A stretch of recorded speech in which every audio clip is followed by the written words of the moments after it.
Na Prever FM, você começa o dia bem informado. Entrevista.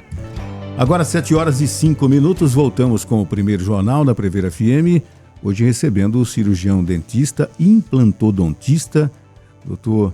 Gustavo Lautenschläger. Eu vou errar o nome sempre, né? Doutor Gustavo, bom dia, muito obrigado por aceitar o nosso convite, viu? Bom dia a todos, bom dia. A implantodontia, ela também serve para voltar com as pessoas tenham a vontade de viver, de sorrir, né? E eu acho que foi um ganho importante no setor odontológico no mundo, quando a pessoa, sabendo que ela não precisava extrair todos os dentes, colocar a famosa dentadura e que ela pode reparar um dente que perdeu, ter esse dente de volta, né, doutor? Eu acho que eu estou trabalhando com a implantodontia há mais ou menos 20 anos. E eu lembro lá no comecinho, lá na USP de Bauru, era uma coisa muito complicada. As cirurgias eram cirurgias de 6 horas. Então tinha uma reabilitação, mas era uma reabilitação muito custosa e demorada. Mas hoje em dia, realmente a implantodontia dá uma possibilidade até de custos. Hoje o custo está bem melhor e as cirurgias estão bem mais tranquilas, né, para o paciente. Então hoje em dia a possibilidade da grande maioria das pessoas poderem reabilitar o sorriso, poder voltar a comer direito, né? É isso mesmo. E acho que a grande diferença, a prótese total, ela escapa, ela mexe, né? A dentadura. E o implante não, o implante dá uma estabilidade, uma autoestima muito grande para o paciente. E o material usado nesse implante é o titânio, né? Hoje é o mais usado, é isso? Hoje em dia a grande maioria dos implantes são de titânio. E hoje em dia a gente está começando a trabalhar com os implantes cerâmicos. São implantes mais estéticos. Entendi. Ainda o custo dele é muito elevado. Ele serve para algumas, assim, muito específicos. Tá. Mas eu acho que é uma evolução que está vindo aí também para ajudar, para facilitar para a gente. Entendi. Todo mundo pode fazer um implante? Ou como é que funciona, de repente, a avaliação? Aquela pessoa de mais idade, a condição óssea dela é fundamental para que o implante seja sucesso, né? Sim. Hoje em dia tem muitas possibilidades de enxerto ósseo. Os enxertos ósseos já estão muito melhores. A possibilidade... Eu falo que todo mundo pode fazer implante. Assim, dificilmente você não vai poder fazer um implante. Tá. A não ser pacientes muito descompensados de diabetes. A diabetes, para o implantodontista, é muito ruim. Entendi. E pacientes que tenham problemas, que acabaram de sair de um tratamento de câncer, principalmente a radioterapia, né, que complica demais a formação óssea. Entendi. Mas, de resto, todo mundo pode fazer. O implante, ele tá... uma coisa que eu sempre explico para os pacientes eles confundem transplante com implante. Ah, é? E aí eles perguntam para mim, doutor, eu posso rejeitar o implante? Não, o implante é diferente. O implante a gente não rejeita. Hoje o titânio, o titânio, ele ninguém, assim, a porcentagem de alergia ao titânio é mínima. Então, se o paciente ele pode perder o implante por algum problema transcirúrgico, pós-cirúrgico, mas ninguém vai ter uma rejeição ao implante. Tá certo. E tem alguma alternativa ao implante dentário nos casos do candidato não ser adequado a fazer o implante, como você falou, quem tem diabetes ou trata o câncer? Aí tem que partir para essas próteses móveis mesmo, né? A prótese total, a dentadura, ou as próteses, quando o paciente ainda tem dente, existem as próteses móveis, removíveis, ou a prótese total, ou a prótese fixa, né? Que a gente utiliza os dentes vizinhos para apoiar a prótese. A gente percebe com o avanço da odontologia que as pessoas estão vivendo mais também, e com o avanço da odontologia, as pessoas estão fazendo, de repente, a terceira restauração, né? Isso serve também para o implante? Uma pessoa com 65, 70 anos, ela pode colocar um implante e esse implante, apesar da idade, ele ser um sucesso? Sim. Eu sempre lembro de um pacientinho meu, ele Eu fiz 9 implantes no mesmo dia com ele tinha 93 anos. Caramba! E eu perguntei para ele o que ele fazia. Ele era aposentado da FEPASA. Eu perguntei qual era a melhor máquina, né? Qual a melhor máquina que ele gostava. Ele falava que era a Maria Fumaça. Ele se aposentou trabalhando ainda trabalhando na máquina a vapor. Então não tem limite de idade. Que bacana. A gente tem vários tipos de cirurgias. Lógico que eu não vou fazer a mesma cirurgia que eu faço numa pessoa de 60 anos, numa pessoa de 90. Mas existem técnicas, existem possibilidades da gente ajudar todo mundo. No caso de pacientes mais velhos, normalmente tem essa dificuldade de ter o osso, né, para o implante e tudo mais. O doutor falou da possibilidade de enxerto ósseo e tudo mais. Como é que funciona essa parte? É com um pedaço de osso do próprio corpo do paciente? É com um pedaço de ferro? Como é que funciona? Hoje, a grande maioria dos ossos a gente está trabalhando com proteína de boi. A gente não é nem mais o osso realmente.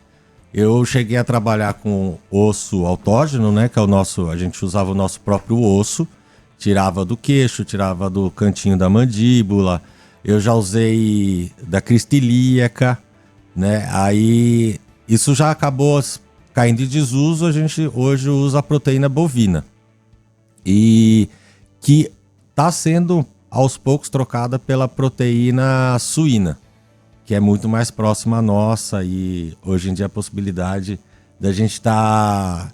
A nova tecnologia do enxerto vai ser essa que acho que Botucatu está começando, não sei Botucatu, mas agora está começando a ter no Brasil, que é a criação de suínos próprios para fazerem as peças para a gente, né? Vai ter um suíno para fazer... transplantes de órgãos. E isso vai ajudar também no enxerto ósseo na odontologia. Bacana. Nossa, que coisa super interessante, né? Mais uma vez, os animais contribuindo sobremaneira, né? Pesquisas, né? Para que chegue a tudo isso, né? Agora, eu perguntei no início, todo mundo pode fazer um implante, tem as questões diabetes, a pessoa que teve câncer e tudo mais, né? E quanto tempo a realização de uma cirurgia? De repente, o doutor falou de um paciente com 90 e poucos anos, colocou 9 implantes e tal. O tempo médio da realização de uma cirurgia de implante? Olha, hoje em dia a gente leva em torno, no máximo, 1 hora. 1 hora. Para fazer a cirurgia de implante, no máximo 1 hora. Existem depois também, hoje em dia, as técnicas de implantes imediatos, que a gente coloca a prótese no mesmo dia. E nessa técnica a gente demora um pouco mais, mas não na parte cirúrgica, assim, na parte protética. Entendi. Mas de cirurgia, a gente nunca leva mais do que 1 hora para fazer todo o procedimento. De repente, aquela pessoa que não tem um dente há muitos anos, 20, 30 anos, e resolveu agora, depois desse tempo, colocar esse dente. Existe algum problema com esse buraco que ficou ao longo do tempo, calcificou, vamos dizer assim? O que pode acontecer? A estrutura da maxila, né, ela é feita para manter os dentes. Tá. Quando a gente perde o dente, a gente perde esse osso. O nosso corpo é sábio e leva esse osso para onde precisa. Então, quando uma pessoa perde o dente há muito tempo, em alguns casos a gente vai precisar fazer o enxerto. Tá. Aí existem várias técnicas de enxerto. O enxerto em bloco, o enxerto em altura. Então, existem várias técnicas, mas assim, quando o paciente tem muito tempo de perda, o que a gente pode fazer é o enxerto. Entendi. Quando precisa. Entendi. E quais são os principais motivos que levam uma pessoa a perder o dente? Está mudando muito. Hoje, na minha geração para trás, era cárie, né? A gente perdia muito dente por cárie, por doença periodontal, porque a odontologia não era tão avançada, a gente não era todo mundo que tinha, né, a possibilidade de ir no dentista. Eu falo que a ortodontia mudou muito a realidade da odontologia, porque a molecada que está vindo aí dos anos 90 para frente, grande maioria deles tiveram acompanhamento dos ortodontistas. E o ortodontista, ele cuidou dessa molecada. Essa molecada não tem cárie mais. Assim, eu vejo meus pacientinhos, que eu faço muito siso também, né? Eu faço a extração dos sisos. E essa geração do ano 2000, eu sou o primeiro a dar anestesia. Com 18 anos, coisa que a gente, na minha geração, a gente com 5, 6 anos já estava levando. Tomando anestesia, é verdade. É isso mesmo. E então, assim, antes a gente se perdia por doença periodontal e cárie. E hoje em dia, a cárie, lógico, ainda tem, e traumas. Né? Hoje em dia tem a molecada ainda, os futebol, os esportes, né? Moto, acontece muito. Entendi. O doutor falou a respeito do dente do siso, né? Todo mundo vai ter que tirar o dente do siso ou não necessariamente? Não necessariamente, mas a grande maioria. Por quê, doutor? Porque a gente está evoluindo, né? A evolução humana, ela está diminuindo a maxila e a mandíbula e crescendo o crânio. E isso está diminuindo o espaço dos dentes. E a gente tinha os terceiros molares, né? Lá atrás, até os quartos molares a gente já teve. E com a evolução, a gente está diminuindo a nossa arcada e esses dentes não encaixam mais. Então a gente está nessa transição. Então os dentes sempre, na sua grande maioria, eles vão nascer tortos. E o paciente que a gente explica que é bom tirar no início, quando ainda está fazendo ortodontia ou quando ainda é adolescente, porque fica muito mais fácil. Eu sempre falo para meus pacientes, é preferível tirar uma alface da horta do que tentar arrancar uma mandioca depois. Então, fazendo mais cedo é muito mais fácil de fazer, muito menos traumático. A retirada do siso devia ser preventiva, então. Exatamente, prevenção. E desculpa, já chegou a ter um paciente com mais idade que não tirou o siso e depois com 50, 60 anos teve que tirar? Muitos. E o problema, além de ser a dificuldade de tirar, que fica mais difícil, mas normalmente ele descobre o siso porque deu canal ou no siso, né? Então ele está sentindo a dor de dente, dor do canal no siso ou no segundo molar, que é o dente que fica bem próximo ao siso. E aí ele perde os dois dentes, ele perde o dente do siso e perde o segundo molar. Entendi. Então é por isso que a gente faz essa prevenção. Tá certo. E quais são os sinais que mostram que o dente do siso está nascendo? Dói um pouquinho. A dor, né? Ele acaba doendo um pouco.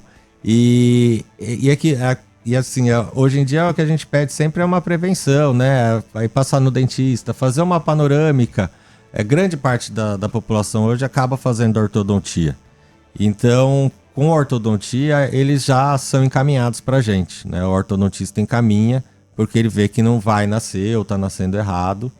E até para ajudar a ortodontia. Como o siso ele fica lá atrás, ele não deixa, ele não ajuda na movimentação dentária. Às vezes o dentista precisa movimentar e o siso não deixa. Então a gente tira também para ajudar a movimentação, para deixar a oclusão bonitinha. Quando a cirurgia é feita precocemente, ela é mais simples, mais rápida? Muito. Muito. O ideal do siso é a gente fazer com ele ainda em formação. Já no terceiro quarto da formação dele. Ele quase prontinho e aí a gente tira. Porque aí ele ainda está nascendo, então ele tem todo um tecido em volta que facilita o nascimento do dente, né? O crescimento, ele sair do osso. E aí, como ele tem todo esse tecido em volta, fica tudo mais fácil, né? O dentista não precisa fazer força, o pós-operatório fica melhor. Entendi. E o paciente não sofre. E falando sobre implante dentário, quem tem o implante pode fazer clareamento? Pode fazer, só que o problema é que a coroa ela não clareia, né? Mas como as restaurações também não. Então, quando a gente vai fazer o clareamento, o dentista que vai fazer, ele avisa. Você tem uma coroa aqui e ali, isso vai ter que ser trocado. E como as restaurações também, né? Normalmente, quando o paciente tem restauração, ele acaba tendo que trocar todas as restaurações também. Mas tem a possibilidade. Quando o paciente está fazendo o implante, a gente pergunta. Você pretende fazer o clareamento? Se você for fazer o clareamento, faz antes pra gente, porque a prótese, né, a coroa sobre o implante, ela chega na cor do dente. mas o dente não chega na cor da prótese, né, normalmente. Quer dizer, se ele fizer depois o clareamento, depois de ter feito o implante, vai ter a diferença de cor. Pode ter. E aí ele vai ter que trocar, né? Entendi. Vai ter que refazer a peça. Melhor fazer antes então, né? Melhor fazer Com antes. certeza, né? E a gente sabe da resistência da maioria das pessoas em simplesmente procurar um médico, né? Às vezes a gente tem ali uma dorzinha aqui, uma ali, a gente resiste, fica esperando por muito tempo, às vezes o quadro piora até você efetivamente procurar um médico. Com o dentista isso é muito mais latente? Eu acho que sim. Porque o trauma da população ainda é muito, muito grande. Muita gente ainda tem medo do barulhinho Muito, da broquinha, né? graças a Deus está mudando bastante. Como eu falei, da ortodontia, ela ajudou muito a gente. E então essa geração está vindo com menos traumas. Mas a gente teve a geração dos pacientes que vêm com o dentista aqui da escola. Eu no caso. Eles judiavam muito da molecada. E então essa geração é toda traumatizada. E bem traumatizada. Não, você ficava na sala de espera, né? Vamos falar, grupo primário. Você sentava, né? E tava lá o coleguinha sendo atendido. E a gente ouvia os barulhos do motorzinho, Os gritos e tudo mais, e você era o próximo. Na hora que botava a cabeça ali próximo, né? Muita gente, eu conheço uma pessoa aqui de Botucatu que saiu correndo. Não foi o próximo. Não sou eu, não. Não foi o próximo. Então isso mudou muito, até porque a estratégia hoje é o seguinte: a recepção fica longe então você não escuta, fica batendo papo hoje em dia, ali. onde é o tratamento ali tem acústica, né? Pra não Exatamente, você fica distraído numa revista, vendo a TV e tudo mais. Eu sempre achei um ambiente tranquilo, aquele consultório, aquele cheirinho de dentista, você vê a televisão, tá passando aquele jornal, você vê a revista, é um lugar de paz pra mim. Isso não foi por acaso. Claro que não foi por acaso o estudo, né? Foi uma evolução, porque antes do tratamento tinha todos esses sons que a gente ouvia. Mudou muito. Hoje a humanização, né? As clínicas todas pensam muito em como receber os pacientes, então mudou demais, graças a Deus. Agora são 7h22, nós vamos ao intervalo, nós estamos conversando com o Dr. Gustavo Lautisleiger, quase, né? E já nós voltamos. E você pode, através do nosso WhatsApp, 3440-1009, fazer também a sua pergunta para o Dr. Gustavo. Já voltamos. Entrevista. 7h24, voltamos conversando com o Dr. Gustavo aqui sobre implantodontia, no primeiro jornal da Prever FM. De repente, por um acidente, uma criança, 4, 5 anos, ela perdeu os dentes que são, teoricamente, os dentes de leite. O que acontece? Espera o permanente, faz uma cirurgia, como é que funciona? Normalmente a gente espera o permanente. Entendi. Dependendo do trauma, se há uma avulsão, né, o paciente expulsa o dente, a gente espera o dentinho vir. E em alguns casos pode ter, o dente pode ser impactado, né? Ele é pancado, o dente entra para dentro do osso e aí ele pode bater no dentinho permanente que está lá em formação. Uhum. E aí, às vezes, nesses casos, sim, precisa de uma cirurgia às vezes até para posicionar melhor o dentinho permanente para ele voltar e nascer naturalmente. E se ele já está na fase do permanente e aconteceu um acidente de carro, um acidente no futebol, alguma coisa assim, e aí? Aí, se perdeu o dente, existe a possibilidade do reimplante dentário, né? Que é muito difícil, mas por uma emergência pode ser feita. E até para manter o osso, manter a estética durante um tempo. Porque assim, o implante, ele tem que ser esperado pelo menos até os 16 anos. O implante ele é estático. Entendi. A nossa mandíbula, a nossa maxila, elas crescem, o implante não. O implante ele não se move. Então, quando a gente está crescendo, a nossa maxila ela vai caminhando para frente e para baixo. E o implante ele se mantém exatamente na mesma posição. Então, se eu fizer um implante numa criança, quando ele tiver 16, 18 anos, o implante vai estar lá no meio do céu da boca. Entendi. Então a gente precisa esperar a criança terminar de crescer. E aí a gente usa das possibilidades, né? Às vezes uma prótese móvel, até que chegue a fase da implantodontia. Entendi. E após um trauma, no caso de uma pessoa adulta, é recomendado que o implante seja feito o mais rápido possível? Sim. Sim, porque quanto antes você faz, menos reabsorção óssea você tem. Então, quanto antes, hoje em dia a gente faz muito um implante imediato. Eu faço a extração do dente, já coloco o implante na mesma sessão e já faço uma coroa em cima desse dente. Porque aí você mantém o osso trabalhando, você não tem a perda óssea. Então, hoje em dia, assim, a grande revolução, porque o implante ele está com uma tecnologia relativamente já bem utilizada. E nos últimos anos, acho que a grande mudança que teve foi o implante imediato. Foi a descoberta da possibilidade do implante imediato. E tem riscos e complicações no implante? A gente, como eu falei, da diabetes. Se o paciente estiver bem controlado com a diabetes e a gente sempre passa, né, o antibiótico pré-cirúrgico para ter uma profilaxia, explica bem o paciente para ter uma higiene legal na região porque o risco do implante seria só a infecção. A nossa boca ela tem muita bactéria. Então, no procedimento, no transcirúrgico, você pode ocorrer da saliva entrar no campo cirúrgico e afetar o implante. Mas o que eu sempre falo para meus pacientes é assim, calma, né? Aconteceu isso? Não se preocupe, o implante a gente compra outro, coloca.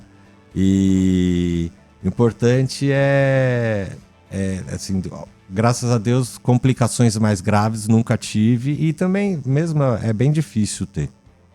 Doutor Gustavo, nós estamos a 8 dias das Olimpíadas, né? Mas no dia a dia do futebol, aquele protetor bucal, ele não ajudaria? Porque não é tão difícil a gente ver um choque de cabeça, principalmente no futebol. Eu me lembro de um jogador do Palmeiras, o Magrão, que num jogo contra o Inter de Porto Alegre, ele perdeu um dente no campo. Aí o pessoal ficou procurando no gramado, achou o dente e tal. Né? Esse protetor bucal, ele ajudaria, ele minimizaria uma perda de um dente num esporte de contatos físicos assim? A gente vê, principalmente nos esportes americanos, todos usam, né? Verdade. O basquete, futebol americano, eles usam o tempo todo. Eu recomendo. Futebol, basquete, mesmo na academia. Hoje em dia muita gente faz academia e a academia a gente não percebe, mas a gente trava muitos dentes na hora de levantar o peso. Entendi. E isso pode acarretar numa fratura dentária, num trauma que pode ocorrer até numa perda dentária, mas é mais raro, mas pode acontecer. Então eu acho que na prática de esporte de contato, com certeza a plaquinha eu recomendo sempre. E ele não atrapalha nada o rendimento, a respiração nada, e tudo mais, não, né? De jeito nenhum. Eu sempre pensei nisso. Eu falei, gente, por que não usam, né, o protetor bucal que vai realmente proteger, mesmo para as crianças no treino, no dentinho e tudo mais, que comece a aprender a usar o protetor, né?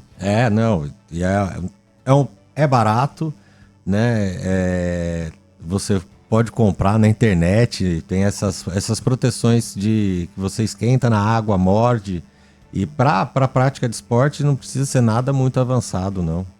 E ainda nessa linha que o Márcio falou, o bruxismo também causa muito perda de dentes, essa pressão o tempo todo ali de morder, como você falou, às vezes para levantar um peso, ou de ficar rangendo os dentes, isso causa perda de dentes também? Causa, porque o bruxismo a gente faz uma força excessiva, é muito grande. Eu sempre explico os pacientes quando eles estão lá na clínica, eles falam, mas o meu dente quebrou quando eu comi um pãozinho, eu estava comendo um pãozinho de forma. Não é, a gente não quebra o dente, a não ser que com uma pedra no feijão, mas a gente não quebra o dente comendo, a gente quebra o dente realmente no bruxismo à noite, que a gente faz uma força, às vezes de 10 a 15 vezes maior do que a gente faz para comer uma comida dura. Então a força é muito grande. E como essa força é muito grande, além dela poder trincar o dente, quebrar o dente, o nosso dente ele é nutrido, né, pelo canal. E dependendo da força que você faz, você pode fechar o canalzinho lá embaixo e o dente fica 15 minutos sem sangue. E aí ele morre. E aí você tem o canal, o dente está rígido, está bonitinho, e o paciente começa a sentir dor de dente porque aperta demais. E o bruxismo pode ser revertido? Quer dizer, a companheira ou o companheiro fala, você está com problema porque eu não estou conseguindo dormir, inclusive. Uma coisa que eu falo, o bruxismo, eles são eventos de 10 a 15 minutos. Né? Tem pessoas que fazem 4, 5 vezes esses eventos, tem pessoas que fazem uma só. Mas infelizmente o bruxismo não tem cura, a gente consegue proteger só. Usando as placas, miorrelaxantes, que protegem os dentes. E aí você desgasta a plaquinha, né? Não desgasta os seus dentes. Entendi. E ajuda todo mundo a dormir. E ajuda todo mundo. Não tenha dúvida, né? Doutor, teve alguma cirurgia de implante que realmente foi um desafio? Fala assim, eu consegui, e essa aqui, o paciente, foi uma luta e eu consegui devolver a autoestima, principalmente para o paciente? Eu estou ainda finalizando esse caso. Para mim é um caso muito bonito. Ela, por sorte, né, eu acompanho esse caso há muitos e muitos anos.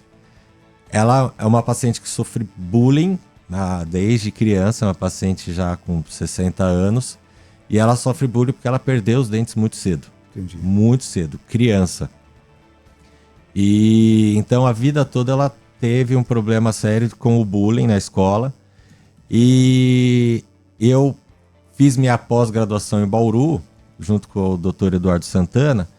E nessa época a gente fazia muito cirurgia ortognática, que são cirurgias de reposicionamento de mandíbula e maxila.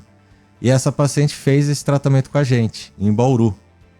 E pelo destino, essa paciente voltou a mim na clínica e para eu fazer os implantes dela depois. Entendi. Só que como é uma paciente que perdeu os dentes há muitos e muitos anos, ela não tinha osso nenhum, mesmo para fazer o enxerto. Então o enxerto dela foi um enxerto muito desafiador e assim, a gente poder reabilitar uma paciente que passou a vida toda sem dentes e hoje ela tá já sorrindo, já tá podendo sorrir com o protocolo, realmente foi, acho que uma das coisas mais gostosas que eu vi, principalmente por ter acompanhado o caso dela quase que inteiro. Coincidentemente aconteceu, né? Graças a Deus ela voltou para mim. Que legal, e a autoestima dela voltando, né? Muito legal essa história, muito legal. Bom, doutor Gustavo, eu gostaria de agradecer a sua participação aqui no Primeiro Jornal. Chegou o dia, viu? Agradecer a sua audiência também, né? E dizer o seguinte, que as pessoas, né? Sempre existe uma esperança, né? De você voltar com o seu sorriso, voltar a comer bem, né? Depois que faz o implante, pode de repente comer uma rapadura? Pode? Pode. Pode ser. Eu sempre falo. Pode comer tudo. E lógico que prestando um pouco de atenção. Entendo. Morder a maçã, por exemplo? Morder a maçã. É o primeiro teste depois do implante, é a maçã? Eu acho que sim. Mas o que eu escuto muito mais dos meus pacientes é o torresminho, o churrasquinho. Posso tirar o espetinho, a carne do espetinho? Isso. No meu caso, como eu não como carne, então eu passo longe disso, né? Mas então a maçã, talvez o teste. Né? A maçã é boa. A maçã é uma boa. Se for maçã do amor, então, que é mais durinha? Que tem aquela camadinha, né? Aquela casquinha fica dura, caramelo. Doutor Gustavo, muito obrigado, viu? Obrigado Sucesso a vocês aí, disponha da gente, viu? Muito obrigado. Bom dia a todos. Bom dia.